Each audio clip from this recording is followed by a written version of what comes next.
మా దేనికూరు నాకు డయాబెటిక్ ఉంది. ఆ షుగర్ లెవెల్స్ ఎప్పుడు 600-500 ఉండేది. మొన్న 3 months వరకు కూడా నేను మసాజ్లోనే ఉన్నా. అసలు ఇట్లా లేచి నిలబడి కూర్చునే పరిస్థితి కూడా లేదు.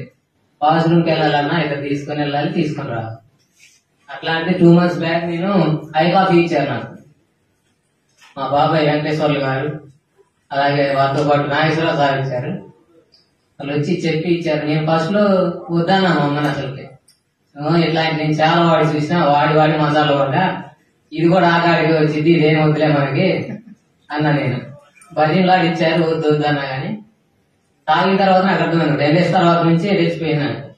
నాకు కాళ్ళు బాగా మంటలు ఉండేవి, చెమట్లు కూడా బాగా పట్టేవి. ఏసీ ఉంది చూస్తున్నారు కదా చెమట్లు, ఇంకా బాగా చెమట్లు పట్టేవి. ఇది తాగిన తర్వాత నాకు బాడీ పెయిన్స్ తగ్గినాయి, అరికాళ్ళ మంటలు. తాగిన తర్వాత నాకు బాడీ పెయిన్స్ తగ్గినాయి, అరికాళ్ళ మంటలు తగ్గినాయి.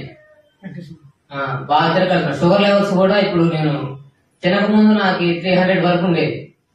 ఇప్పుడు నాకు తినక ముందు 150-170 ఉంటుంది. తిన్న తర్వాత 300 వరకు ఉంటుంది. తిన్న తర్వాత అయితే 400 అబోవ్ ఉండేది. ఇప్పుడు 270-300 లోపే ఉంటుంది. మళ్ళీ ఇప్పుడు 2nd month నేను ఐపల్స్ అని కాఫీ తీసుకున్నా. అది ఐపల్స్ కూడా చాలా బాగుంది.